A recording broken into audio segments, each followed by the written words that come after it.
বাবারা মেয়েদেরকে কতটা ভালোবাসে শুনে যান। আমি এক মনে বই পড়ছিলাম। আমার 5 বছরের ছোট্ট মেয়েটা বারান্দায় রান্নাবাটি খেলছে। হঠাৎ দৌড়ে এসে আমাকে জিজ্ঞাসা করলো, বাবা চা খাবে? চা খাওয়ার বদ অভ্যাস আমার অনেক পুরনো, এটাও জানে। আমি ওর খেলনার কাপে চুমুক দিয়ে তৃপ্তির ভান করে বললাম, খুব ভালো হয়েছে মা, আর 1 কাপ খাবে? না মা, আমি পড়াশোনা করছি। তাহলে হরলিক্স খাও, শক্তি হবে। আমি ওর দিকে তাকালাম। আমাকে নিয়ে এত চিন্তিত আমার গর্ভধারিণী মায়ের পরে আর কাউকে দেখেছি বলে আমার মনে হয় না। হাত বাড়িয়ে বুকে টেনে নিলাম ওকে।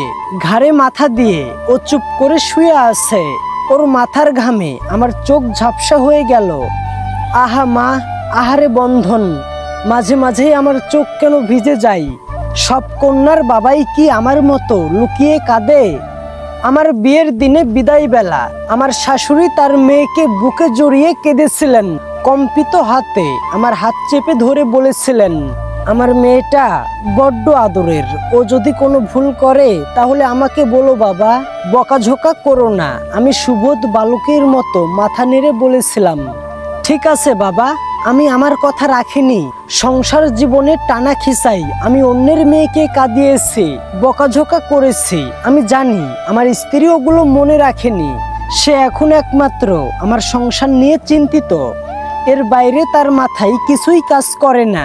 সে তার বাবার বলয় থেকে বের হয়ে এসে তৈরি করেছে আলাদা একটা বৃত্ত। সেই বৃত্তের কেন্দ্রে প্রচুর ব্যস্ত আমার 2 সন্তানকে নিয়ে। আর প্রচণ্ড ব্যস্ত আমি।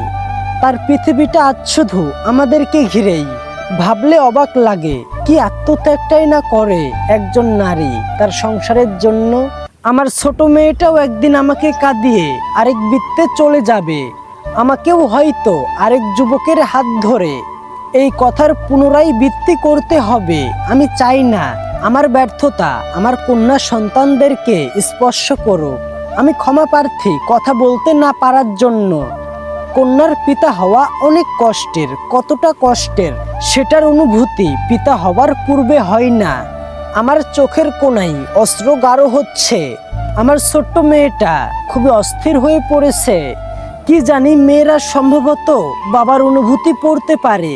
সৃষ্টিকর্তা মেয়েদেরকে বাবার অনুভূতি বুঝতে পারার এক অদ্ভুত শক্তি দিয়ে পৃথিবীতে পাঠিয়েছে। মেয়েরা হয়তো জানেও না তাদের বাবারা তাদেরকে কতটা ভালোবাসে।